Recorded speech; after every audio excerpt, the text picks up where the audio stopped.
Let's head over to the Harley shop, see how the build is going with the Street Glide that's going from a 114 to a 131. So the Street Glide is at Down Home Harley Davidson in Burlington, North Carolina. We got Blaine, the master tech, working on it. I chose this location because it's close to the house, and Blaine's worked on the bike previously and he's done a great job, so wanted to keep it here. The guys here are pretty awesome too. No diddy.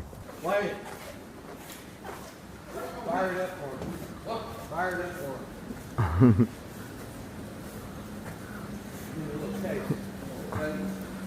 A little taste of some candy.